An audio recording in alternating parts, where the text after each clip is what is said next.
This is That Talking Podcast. I'm JJ Starr. And I'm downtown Andy. Welcome. French fried potatoes. We're here to talk and bring some civil discourse to an otherwise discordant world. It is Tuesday morning. Sorry. We mentioned last week that this one might be a little wacky, and so it is. Sorry we're coming to you late, but we're still coming to you. We're putting in the work, and thank you for doing the work for listening. I'm dressed for one outing, but not another. I didn't feel like changing. I didn't really feel like cleaning up. I'm working off the effects of a new medication. Yeah, I can see your lower eyelids are like this. That's what I do when I look like I got hit in the face with a fire extinguisher. No, you look fantastic. What? How do I look? You look like you. How you Little feeling? things of makeup. How you feeling? I'm tired. Yeah. I'm always tired. When am I not tired? That is the motif of Andy. This is the first day, and granted, an alarm did go off. Look at you. This wonderful Dances with Wolves motif. This, I gotta tell you, though, is the first time I think that we've actually slept in. And an alarm did go off this morning, but we said, fuck it. For those of you who haven't figured out, I speak in movie quotes. So, that is one of our love languages. But you know what's not one of our love languages? What? I'm not going to say the rules because the rules is one of our love languages. But while we're on the subject of the rules, I was going to say, let's knock that one out. Our love language is not rules. No rules, just right is our love language. Yes. What is that from? I heard it on Monster Factory. I'm not sure what No else Rules, is Just from. Right? No Rules, Just Right. Somebody mentioned in the comments where that's from.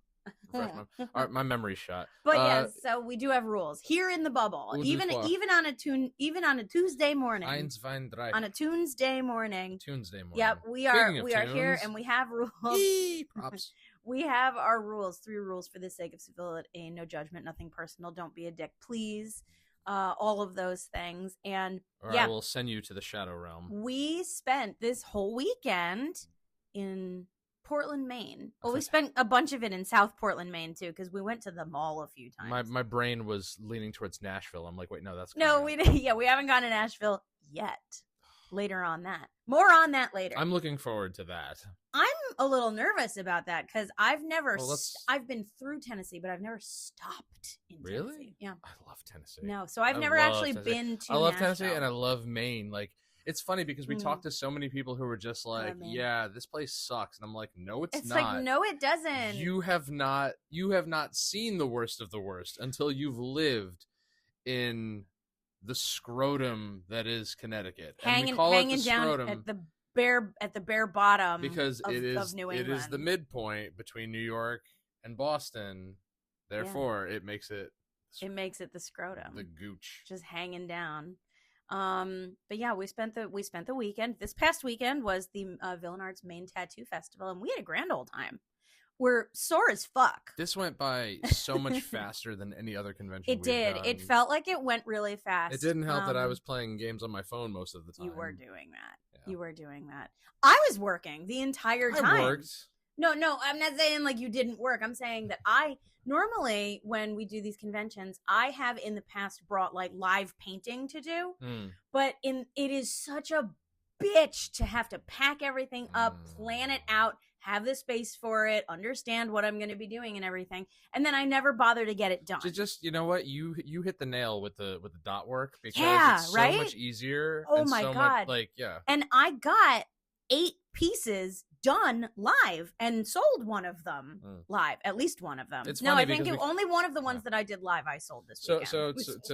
To give clarification, my wife was working on pieces during the convention, dot work, where she has a tattoo practice needle with a ballpoint pen that just and is putting pictures pertaining to the text on pages from Stephen King books. Yeah.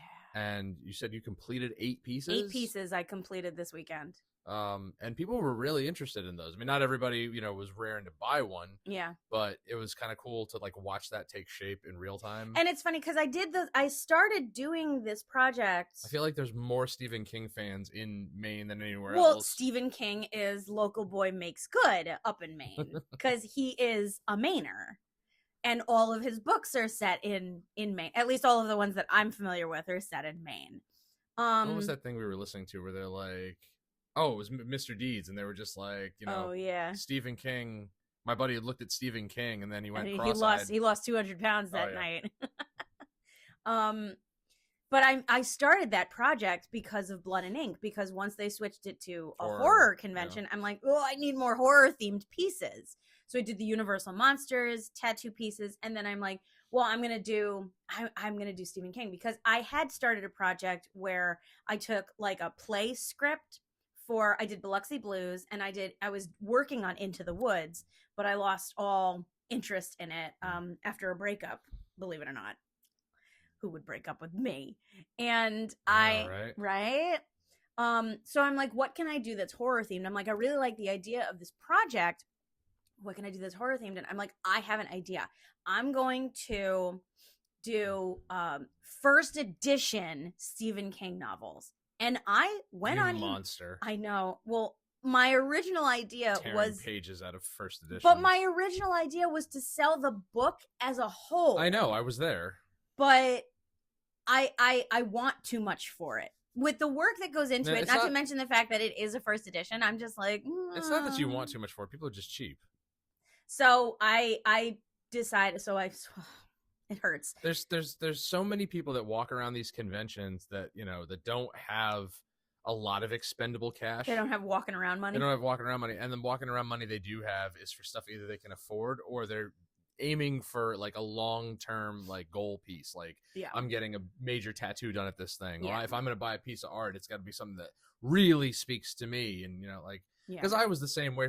It took doing these conventions for me to appreciate the activity of buying art to appreciate. Like, I'm not the type. You did that this time. I'll get to that. I'm not the type for buying art pieces, like pieces to put up and appreciate, because I am like in the sense of like guitars, but those have a functional purpose to them. Like I don't, after watching you and several other people over the years go up to artists and be like, ooh, that really speaks to me. I'd love to have that hanging up on my wall in my house, and being a distant observer of that. This weekend was a rare occurrence for me to go up to somebody and be like, you know what? I like those prints that you have there. Personally, I'd love to have the originals, but I'm sure they're probably asking a lot for those, or maybe they're not even selling them. Yeah. But I saw these prints and I started chatting with this guy about, common interests and the stuff that he was doing. And I'm just like, you know what? I'm going to take a page out of my wife's book. I'm going to support a local artist. And I picked up some prints. Where are those, by the way? They're still with the rest of my stuff. So okay, we'll put them with the rest of my stuff. Well, we'll unpack that later. We got in exhausted and late last night, so we didn't do any unpacking. You did laundry. You did way more unpacking than I did. I did all the unpacking. I found my glasses and my toothbrush. That's it. Everything else is done. Because I did not want to leave it for while I'm kind of still on an adrenaline high, let's knock it out now. My car almost didn't start. Your car did almost not start, and then I was really worried because our entire floor one smelled like fumes. Smelled like carbon monoxide. I'm like, we're all gonna die. Because we took your car. So my car had been sitting here for 4 or 5 days, and not being used, and my starter was already going. So it's like, So that was a thrilling moment when we got back to find out that the car wouldn't start. But then it did, thank goodness. I was just really looking forward to getting everything out and getting it done. And then that way we could just sit here and watch Mr. Deeds and eat pizza. And that we did. That we did. But I want to finish what I was saying about the Stephen King prints. That nobody cares. I'm kidding. That was harsh. I'm kidding. Wow, on a Tuesday morning nonetheless. That's what you get for putting it off to the last minute. So Stephen King prints. I ripped the pages out of the books as neatly as possible, and I mounted them on mat board. And people love them. Yeah. A lot of people, especially in Maine, were like, "Oh my God, my mom is a massive Stephen King fan. My wife loves Stephen King. My boyfriend is a huge Stephen King fan." I'm just like, cool. You can really tell because you'll know the people when they come up to the table and they scream avid reader. I like talking to people about, and I like that people are like, "Oh, this combines all of my favorite loves." I'm like, me too. Oh no. But it was a lot of fun this weekend. It was a lot of fun.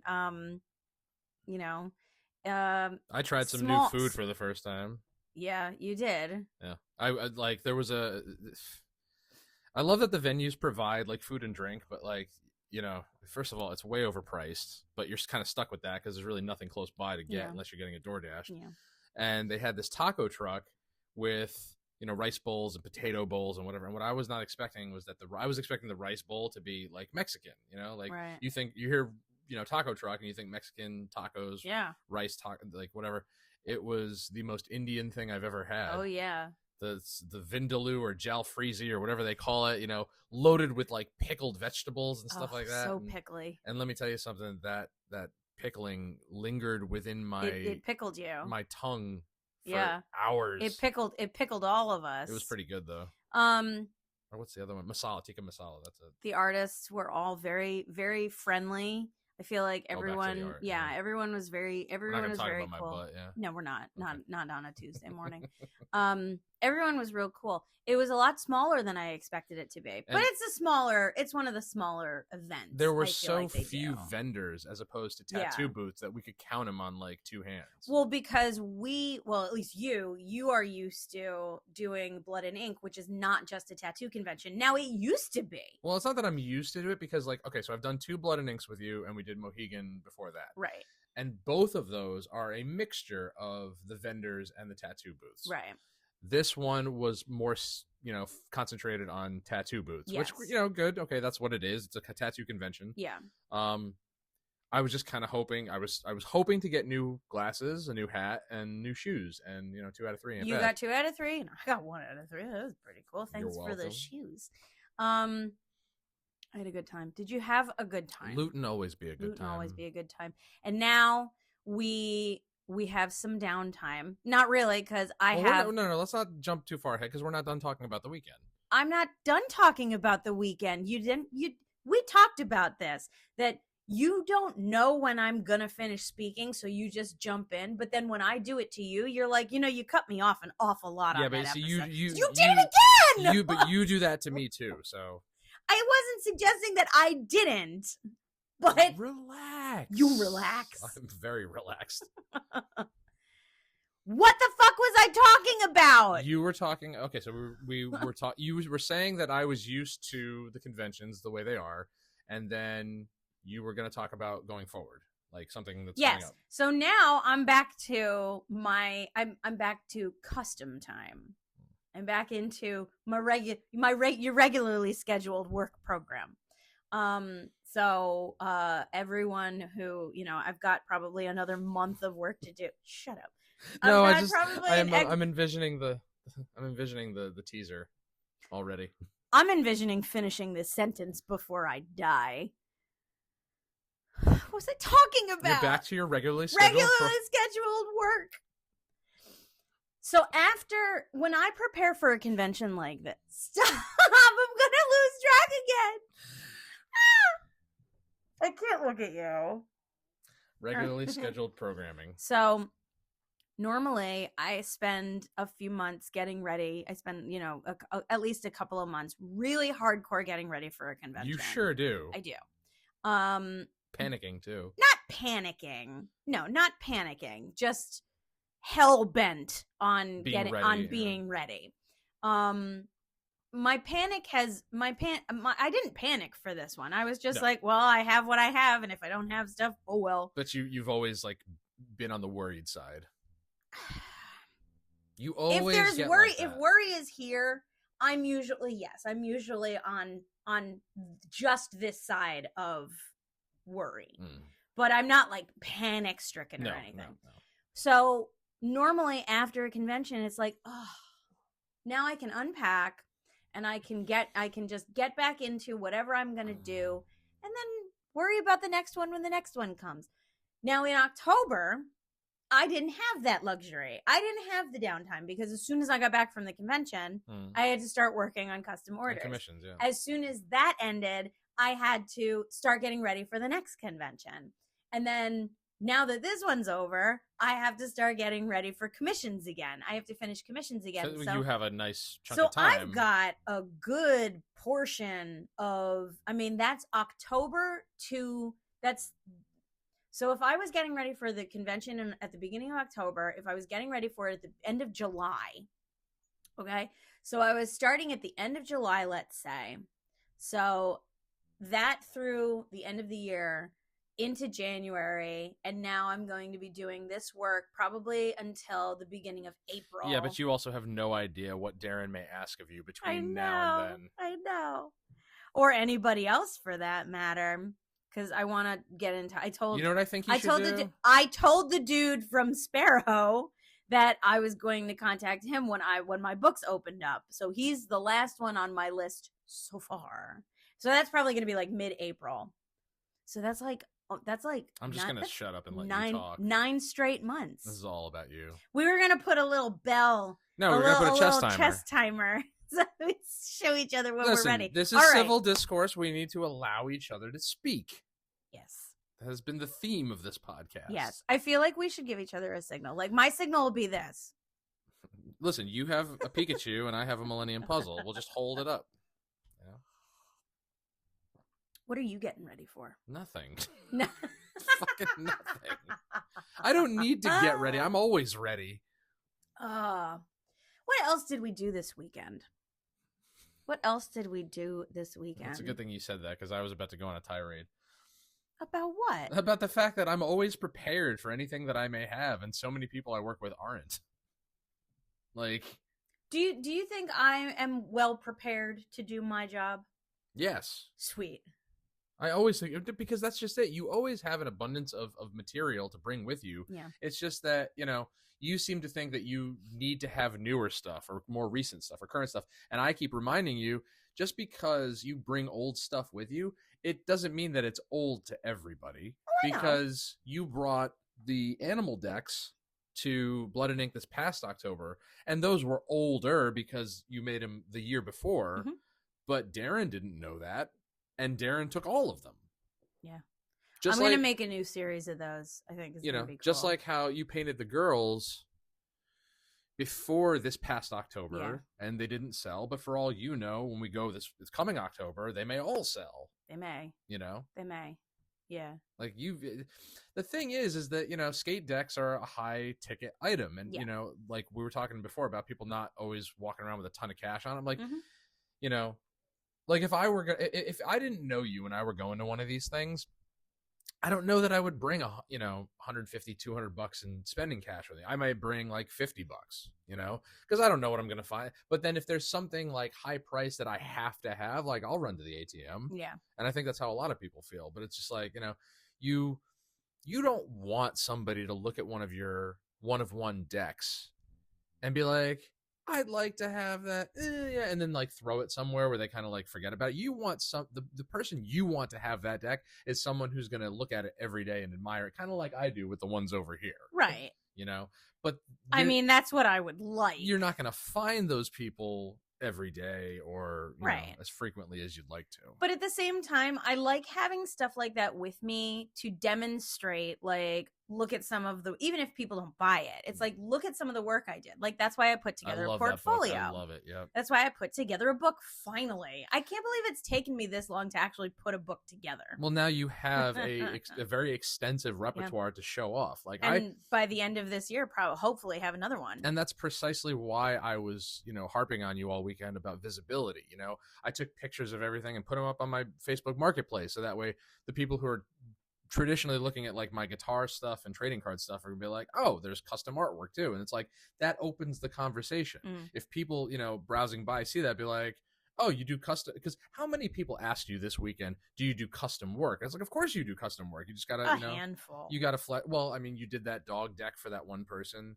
You've done this stuff for me. It's like, you'll work with people, but you have to flesh out the conversation first. But, knowing that custom work is an option, because like I talked to Ryan at his shop. He'd like, that's cool. I'd love to have a deck for the shop. You talk to the guy at Sparrow Restaurant. He'd love to have a deck to go with his other ones, like you're not against doing custom work. No, of course not. I love custom work. you know, it's always one of those, I don't know if it's imposter syndrome still, but it's one of those things that, like, when people ask, like, well, how much do you think a custom would run? And I'm like, I know how much I want to charge for it. But some little voice in the back of my head is like, don't make it too high.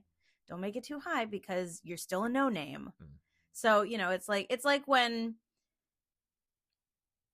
certain people like certain people charge too much for their services, you know, like, I'm getting requests for custom cards right now. Yeah. And I'm at the point where I'm just, they're tacking on so many more things as it goes along. And it's just like, now I just don't want to do it at all. Yeah. Because you're just these people are being, it's like, listen, give me clear cut instructions from the beginning and let that be it. Like, there are projects that I would really love to do. Like, you know, the sticker bombed deck that I did?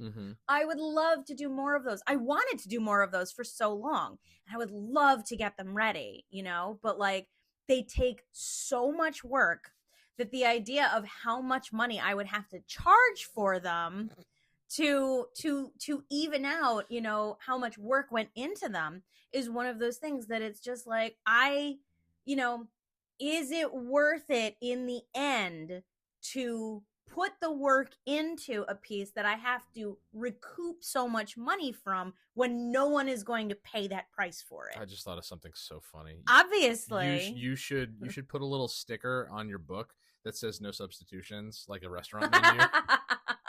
No. Like that scene, I don't remember. Like, anyone who orders something out of the book, they're like, oh, I would love something like that. It's like, well, that's the one you're going to get. Yeah. I keep seeing the clips from that movie with Jack Nicholson. I don't remember what it is. It's the one he's sitting at the diner and he asks for the toast. And they're like, we don't have side orders of toast. He's like, bring me a chicken salad sandwich. Now hold the chicken. I'm pretty sure that's as good as it gets. No, No, he's too young for that. As good as it gets was when he was older. Yeah, he's a young man in this one. Oh. It keeps popping up in my feeds. I don't know what movie it is. Neither do I. Well, we'll find out eventually. We'll have to find out eventually. In the comments. Yeah. Oh, what else did we do? I mean, we talked to a lot of really nice people. Yeah. We talked to, just, you know, like, we were just happy for anybody to stop by and just shoot the shit for 5 minutes, you know? And where are you guys from? Quite a lot of people. Quite a lot of people wanted Quite a lot of people. Asked you about surfboards and snowboards. Yeah. That worries me sometimes. It really does. Because, again, God forbid someone asks me legitimately, because I've had people be like, you could do this on a longboard, right? And I'm like, yeah, of course I can. Here's my card. Let me know what you want, what time, you know, what your timeline is like and everything.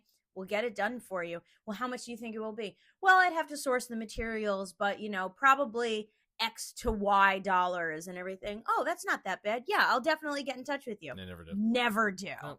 They never do. So anyone asking me, like, these guys asking me nice for, like, you know, could you do a snowboard? It's like, I've never done a snowboard. And he's just like, and this one got me. Okay. This one dude who asked about a custom snowboard, hand-painted snowboard. And I said, well, I really can't price that out for you because I have no idea how much it would cost me. Like, when your coworker was like, could she do a snowboard? Like, could she, you know, do my snowboard? It's like, he's already got one. He's already got one. So he knows exactly, like, this person, like, you can't just say, could you do a snowboard? It's like, well, if you're planning on like riding it, it's like, you have to pick it out because the curvature is different on them. There's the specs on them are so different. The length, you know, it's like all of these things are so different. It's like, if you want me to just make one for you, yeah, I can do that. I can't tell you how much it would be because I'm going to buy the cheapest one possible. But it's also not wood. Like, this is fiberglass. So I would have to have the right tools to sand it down and then finish it also. And it's just like, these people aren't necessarily ship it? going to pay you the price it would cost you to buy the tools. And like, my telling someone, like, could be as much as $500. It's like, you don't know. I don't know. I will give you a relatable example. Give me. So I've known Chris Tatalius for 20 years at this point. Who? He's the guy who refinished my Flying Dave. Okay. Yes. And when I was a kid, he was the only person who'd ever worked on it. So when I wanted to get it refinished, I'm naturally bringing it to him. Okay. He does custom guitars.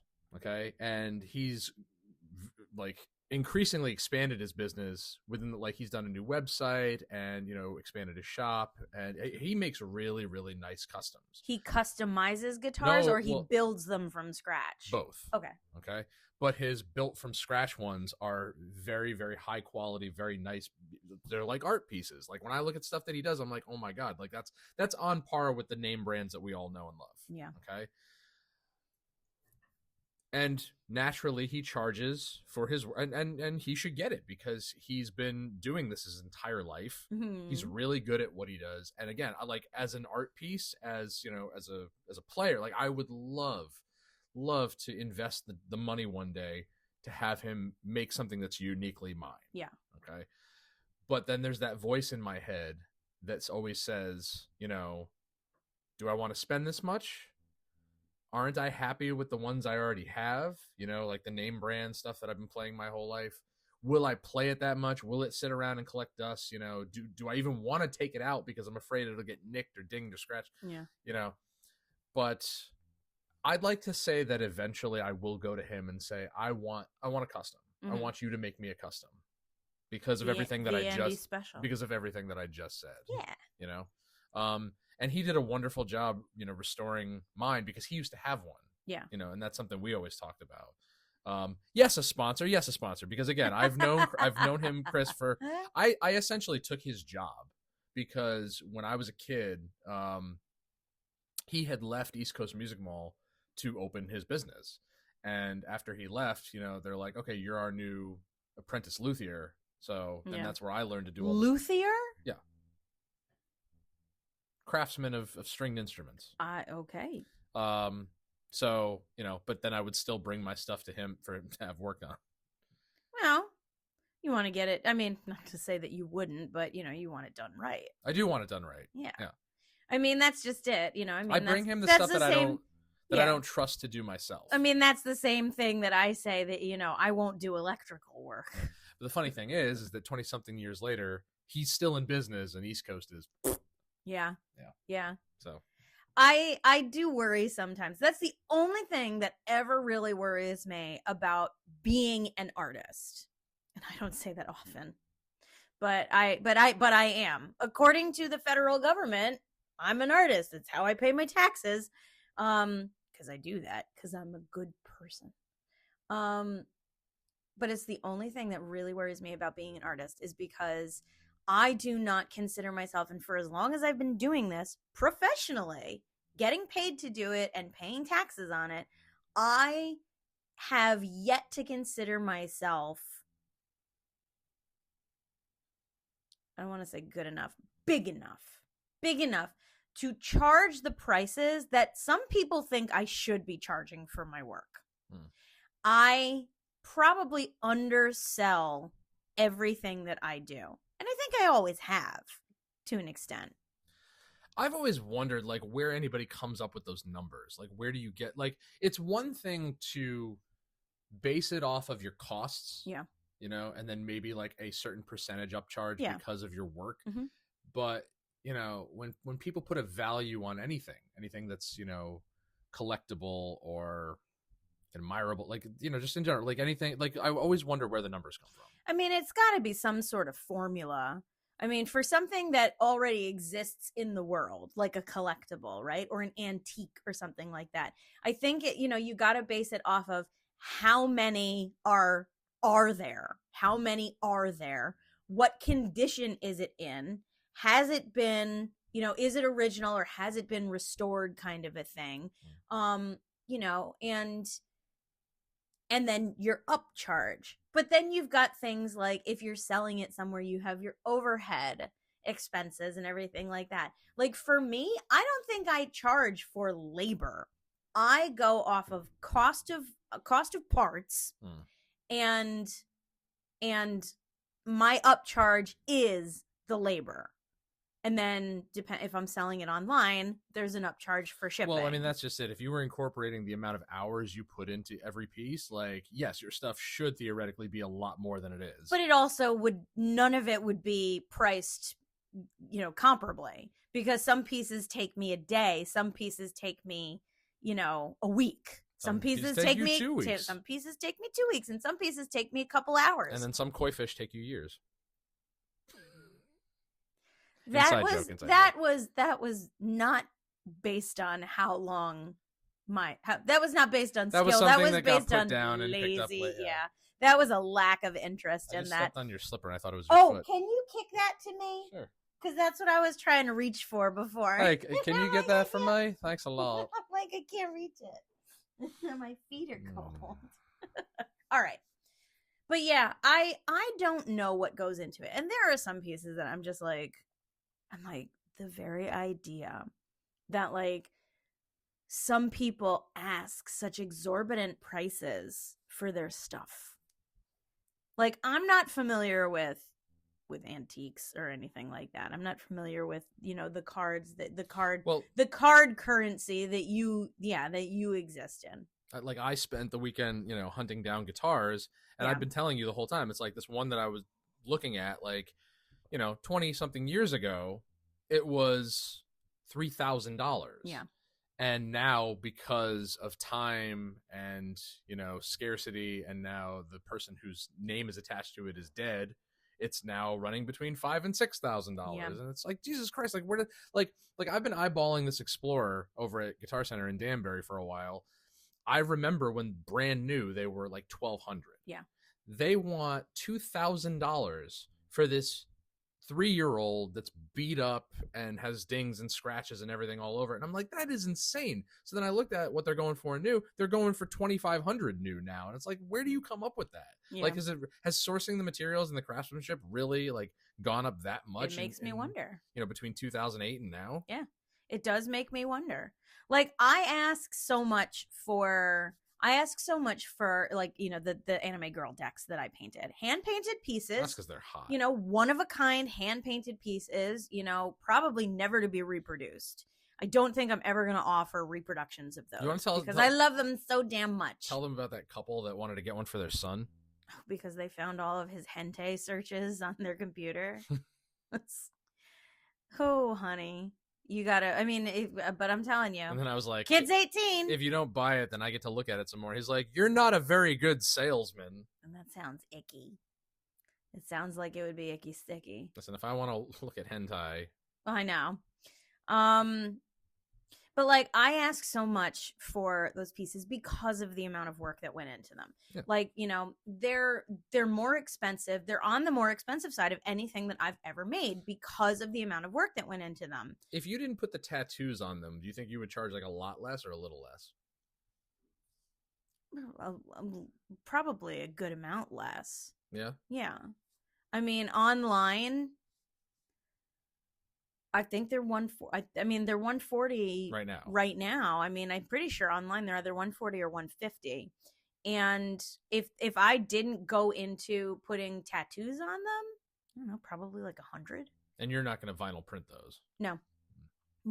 I think I'm going to keep those as one of a kind just because they are. I love them so much. I really did enjoy making them, and I think they came out. It's some of my finest work, in my opinion. Do you regret like going the vinyl route with some of them? Nah. You don't know? Okay. Nah.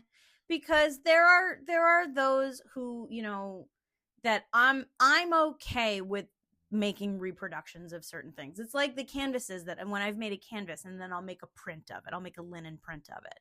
And it's just like, well, it's like if you like the artwork, but you don't want to pay the price for the canvas, it's like, okay, fine. But then there are people who really like the artwork and, the idea of limiting myself to just one. I want to afford myself the opportunity to create recreations of the work that I'm comfortable with. Like but not everything is going to be able to be a reproduction. We talked to some people who were intent on having like a one-of-one work, Yeah, and I think that that's fantastic. But I think about, like, I have that huge canvas that's up in our bedroom of Alice in Wonderland that I bought from a professional artist.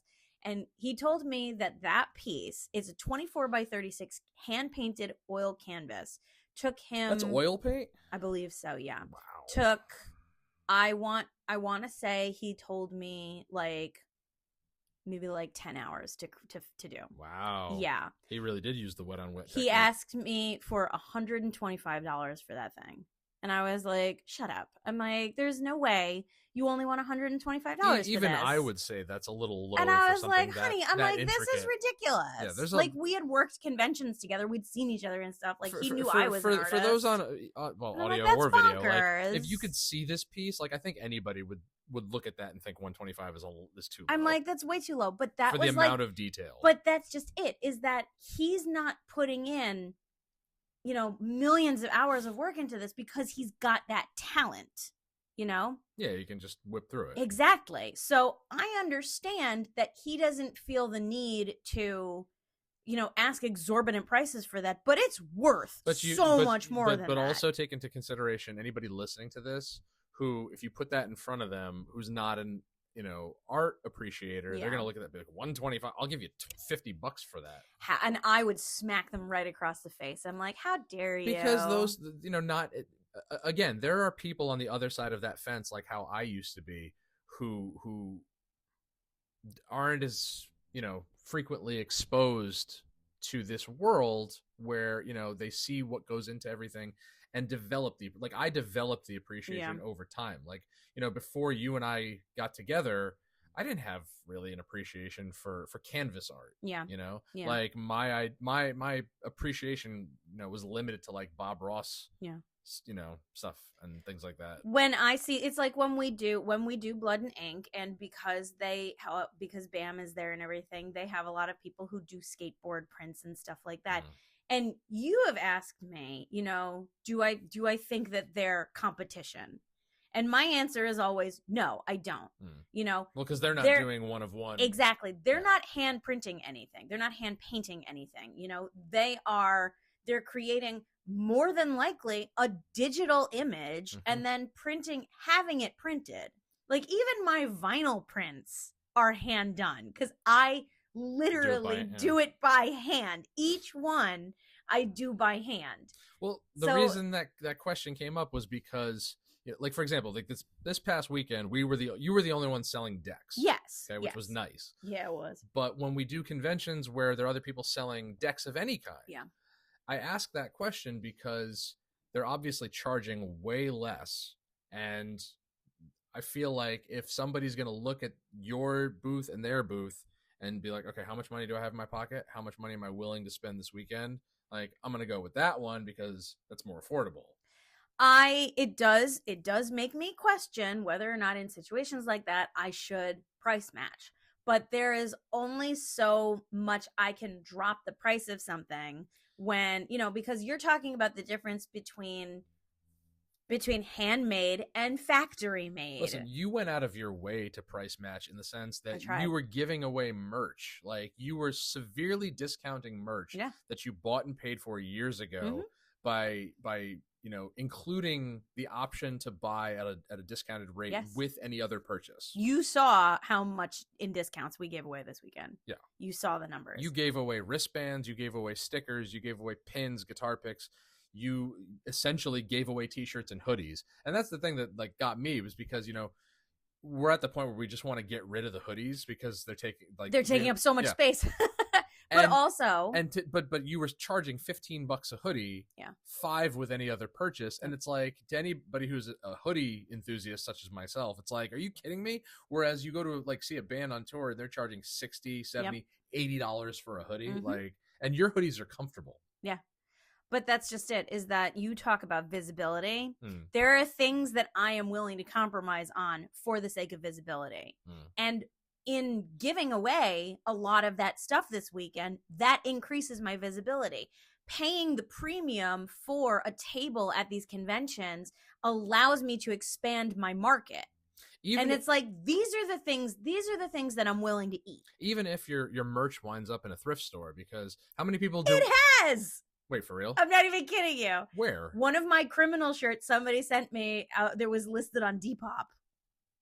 I don't know what that is. it's a thrifting app. But we know so many people who regularly go to like Savers and Goodwill and whatever, because, you know, it's not necessarily they want to buy cheap clothing. They that's their choice of hunting. Well, that's like I've said, I'm like, should we take like a small amount of like all of the merch and just bring it to Savers or Goodwill and donate it so that it's in there? No. I'm like, but I don't want to do that. I'm not at that point yet. I'm just glad I got some free t-shirts, because now like I have very comfortable, you know, Love Hard t-shirts to wear. I mean, and I rep the brand. I was very excited because we brought a full bin of merchandise, and by merchandise I mean apparel. So we brought a size run of hoodies, we brought several t-shirts, we brought the remainder of the booty shorts, and one of the t-shirts that was almost sold out. And I sold out a lot of that stuff, and I'm just like, yes, fucking finally. That Paper Dolls t-shirt that I painstakingly designed in 2015, 16, along with the one that you're wearing. Now, I kick myself a little bit because, you know, we were limited on space. We didn't know what the traffic would be like this weekend. So the one that you're wearing, I did not bring. I did not bring it with me. But the Paper Dolls t-shirt it's for anyone who's never seen it. It's a row. It's a, you know, a row of paper dolls. For anyone who doesn't know what Paper Dolls is, it looks like a bunch of people holding hands. And these are teddy bears, and they're plain, and then right in the middle of one is a tattooed teddy bear and covered in and it was the most expensive piece of merchandise I've ever printed. It's on a premium blank t-shirt. It's a super comfortable thing, and it's full color. So this is actually the most expensive thing that I have ever printed as far as merchandise goes. The fact that you went the extra step to make sure your stuff was printed on comfortable, you know, cloth, like that's a big sell. Because like I can't tell you how many shows I've been to where I've wanted like a tour shirt or, you know, just the band's t-shirt or whatever, and they give you that like Gildan, like really thick, heavy cotton. It's like, I don't want to fucking wear this, because chances are I'm gonna be wearing it most like during the summer or even in the winter if it's like under a hoodie or something. But it's just not comfortable to the touch. And, you know, like I sweat a lot. So it's like. Now, when I first printed all of this stuff, when I had it printed, my thought was I want it to be, I know. My thought was I want it to be premium so that I can upcharge. Because that's where my business sense was at that point. Was if I have premium shit printed, I can charge more money for it. I've brought these shirts to so many different events, and no one really wants them. I was blown away by the way these people were like, oh my God, that's so cute. Oh my God, I want that. The fact that people wanted a white t-shirt also blew my mind. Because you're not like a huge name yet, but you know, we're working on it. Like, but that's just it. I thought it was so cute that people actually wanted it. Like, we didn't make $1 million this weekend, but we had a good time. We had a good time, and we made money. You know, which if that was the point, then I give ourselves a good pat on the back. Like so many people that came up to me like while you were walking Sadie or in the bathroom or whatever, were just like, "Oh, you do this stuff." I'm like, "No, it's all my wife. I just carry this stuff." Like, you're such a good husband, good man. You are. And it was just, you know, it was still. I've said it a million times. It still does not feel like work. I'm glad it doesn't feel like work. It's like getting paid to go on vacation. I'm glad it doesn't feel like work to you. It always feels like work to me.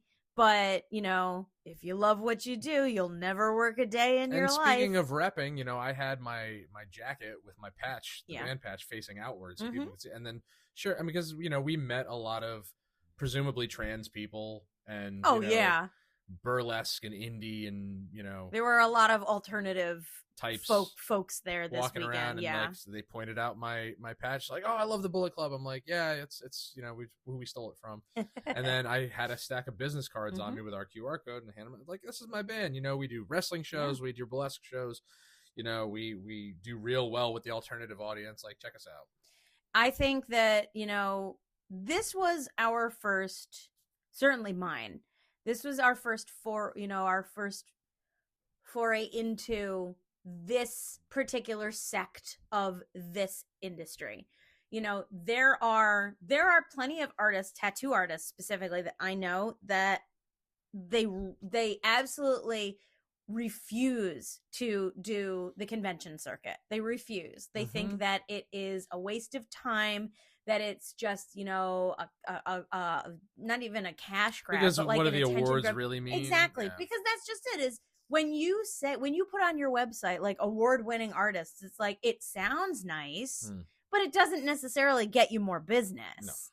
No. If you're a good artist, you get the work. If anything, it may make people think that, oh, they have all these awards, they're more expensive. Exactly. Yeah. Yep. Like, I can't tell you how many times people were just like, oh, go to Peter Tat, and then I heard about what they were charging while they were still open. I was like, I can't afford that. Like, but you know, but this is my, you know, this name, Villain Arts, for at least the last decade for me, has been like a pipe dream. I'm just like, I can't do these conventions. They're far away. They're expensive. They're gonna, you know, cost me money and everything like that. And I'm just like, I can't do it. This was our first toe dip into the world, and I'm glad that it was a smaller show. Because I think that if we had like dived into like Philadelphia, I think then I would have panicked. Well, they're going to Chicago now, right? I think because I started following them, and then I did all the ads, and I think Chicago's coming up. Yeah. So, you know, that's one of those. I'd love to follow them around. And everyone asks me, they're just like, you know, oh, are you doing this? Oh, are you going to do that? I'm like, no, because I have to create more work in order to do more shows. Like, that's why we're spacing them out as far as we are. But think about it, because Nashville is in August. If, God forbid, Blood and Ink is at like the end of September this year, I'm fucked. I'm going to have to start now to make sure that I have enough work for both of those. But you know what? If you end up bringing anything back to Blood and Ink this year that you brought last year, that might catch people's attention, because they may look at it and remember it and be like, you were here last year. Like, we're here every year. Yeah. But the stuff is still here. So now if you want it, buy it. That actually happened to me when, back before Blood and Ink was Blood and Ink, when it was just the Westchester Tattoo Con. I brought a piece with me that I had designed as a drum head. So it was like a 20 by 20 canvas with a circle and this image, this graphic in the middle of it and everything, full color, beautiful work. I really think that I did a good job with that. That was one of my first large pieces that I did. And I brought it in like 2015. I brought it to the first convention I ever did at the Westchester Tattoo Expo. And it got attention, like, oh, that's cute. And there was a dude there who was a tattoo artist, and he was there, and he's just like, oh, I really like that. I might come back for that. Okay. He didn't come back for it. And it's like, well, bummer. It went back home with me. It hung back up in my hallway. 2016 rolls around. I bring it back. That Sunday, the last day of 2016, the dude who was tattooing in 2015 was there again. And he's just like, thank God you still have that. And he bought it from me. I don't know where it went, but it's out there somewhere. You know, like, speaking on visibility, like, I said this to a million people this weekend that, like, you know, I didn't even know about these things until we got together, because, like, you're on the radar for this sort of stuff, because you know, this is your thing, but they're never in my feeds. And if they are, like, I never noticed them. It's nice now. It's nice now, because originally I had gotten, you know, a bunch of years ago, I had gotten really down because I did them with somebody in 2015 and 2016. And from 2017 through 2019. Okay. I did them by myself because it was hard enough trying to focus on doing a good job, being personable, you know, trying to look busy, trying to look professional and everything. And it was so, you talk about panic. Like, I was very insulated at that point. I was like, I have to bring work with me to look busy. Otherwise, I'm going to look like a loser because I'm here by myself and no one's buying my shit and all of this stuff and everything. And then 2018 and 2019, I actually did pretty good by myself. Then COVID hit and it stopped. 2021 rolls around, 2022, you and I are together, and I say, I want to try this convention. And that's when we went to New England and Mohegan Sun. Well, you also don't really go along with like the band festivals or the band shows like you used to, because that's essentially how, I don't want to, I don't want to do that anymore. Talk about a waste of money. I mean, unless you know people who are just like, yeah, go ahead, set up a booth. But we went to Mohegan, we went to New England, and it really didn't pay off. And we had a decent location. There was a good amount of foot traffic, relatively, because it seemed to me really slow. And we did not recoup. And my brain after that one said, maybe this is not what I'm supposed to be doing. Maybe this is not my niche. Maybe I need to, move, not just expand into other fields. Maybe I need to just quit this altogether and do something completely different. Let me ask a potentially unpopular question. Uh-oh. Okay. I don't know that I've ever asked you this before. What do you got? So that New England Tattoo Expo that we did in 23 was right around the time that Roe v. Wade got overturned. Mm-hmm. And you did 3 very large canvases that all said no masters on them. Mm-hmm. With a big uterus in the middle of it. And you did prints of them too. Now, the prints sold, some of them, but, we still have the... Do you feel like anybody may have walked by our booth, saw those canvases, and thought, like, I don't want to buy from them? It's possible. It's possible. And this is why I don't create a lot of alienating pieces. And this is why I am in the camp of not all art needs to be political. Because, I mean, I believe that you created those not with the intention of alienating anybody, but to encourage people to be like, you know what, this is a message that needs to be spread. Yes. And, that was a passion project. I don't do a lot of those, but that was a passion project, was to do that series of canvases. And they are available on the web store if anybody is listening to this and interested in something. Because I'll be honest with you, I feel like if I didn't know you and I walked past those, I might feel a little offended. Well, I did not have a lot of work to bring to that show. I didn't have a lot of work. I didn't have the animal decks. I didn't have a lot of work to bring to that show. No, but we filled our booth space. We did fill our booth space. Yeah. I know. I helped with it. Yeah. But I, over the last couple of years, have been dipping my toe into bigger and bigger things and making more pieces and really like trying my damnedest to get them in front of people. And I have officially convinced myself that I'm doing the right thing, that I'm on the road to Rhode Island. Well, because we've had a lot of conversations about pandering, and I know it's not the most ideal thing to do. Yeah. But I mean, because, again, it was not this past Blood and Ink, it was the one before, where we brought the decks that you made me and showed off to people, and it caught so many people's attention, and they were asking questions. But then, as you've said, that's not your style. That's not something you want to do regularly.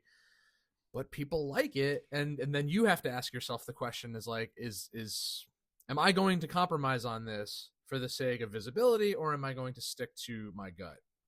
Hence the book. It's in the book. It's in the book. If someone sees it and they're just like, holy shit, I need one. Well, you can't have mine. Then I will say, 'tis a custom. You must order a custom. I will not spend 2 weeks a pop working on these things, because I would have to sell them for at least $300 each. Hmm. And what is the point of wasting 2 weeks at a time to create maybe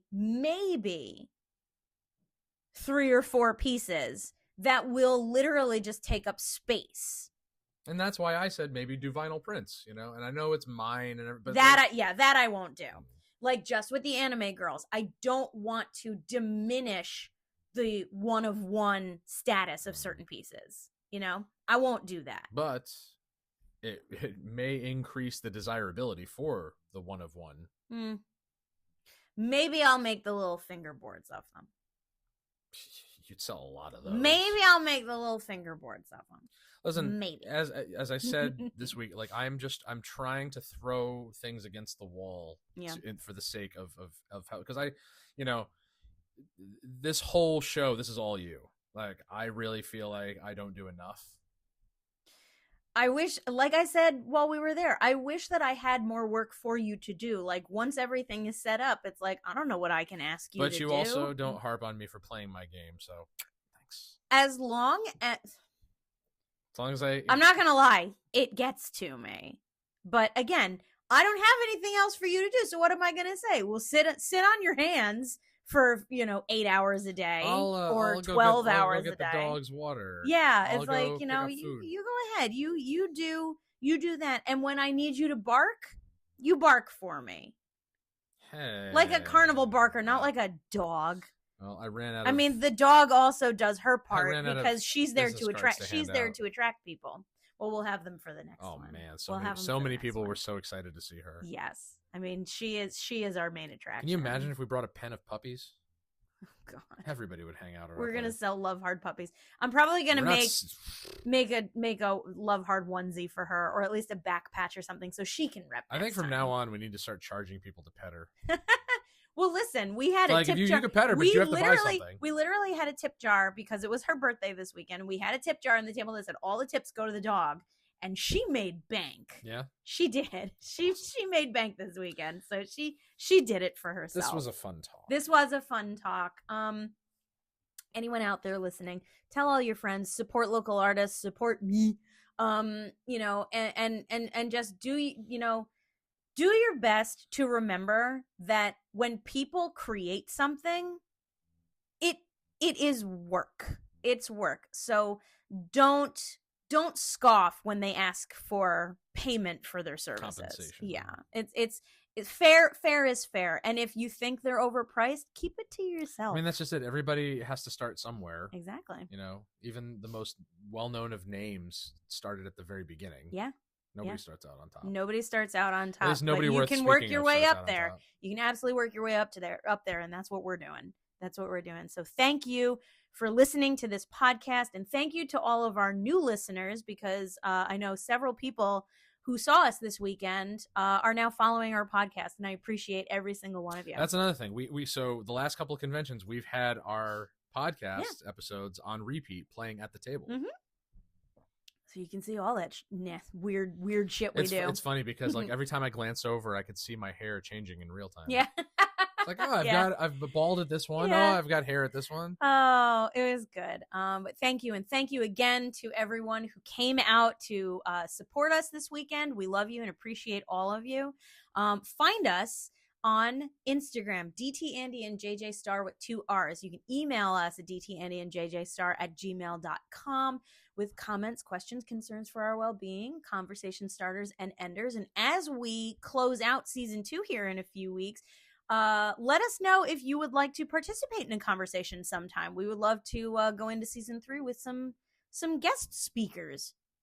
That's a weird way of putting it, but why not? You can also find Love Hard Art on Instagram. You can find Coat of Arms Tattoo on Instagram and find them at the New England Tattoo Expo at Mohegan Sun in Uncasville? Uncasville. Is it in Uncasville? Yes. Mohegan Sun Casino in Uncasville, Connecticut. They will be there April 17th through 19th doing tattooing and cosmetic tattooing. Get in touch in case you need an appointment. I know that they're still looking to book a few slots, so definitely get in touch, and maybe we'll see you there. Who knows? Maybe we'll go for a day and wander around. You got some shit going on. I do. You have a show in 2 weeks. Yeah.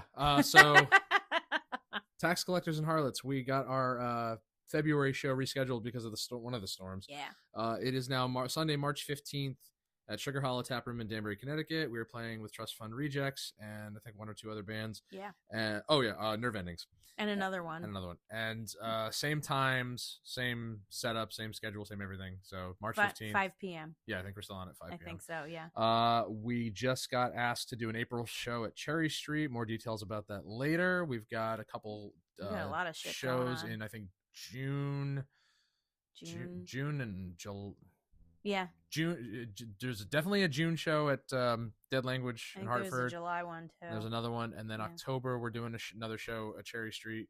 The shows are coming in, and if you want us on your bills, please contact us, and we'll get that ball rolling. Yes, follow Tax Collectors and Harlots on Instagram. You can see the whole schedule posted there, and that's it. Thank you for your help this weekend, and thank you for your help with this podcast, and for just and for getting up on a Tuesday morning. Thank you for getting my ass to Maine. Yes, and thank you for sitting around and watching me,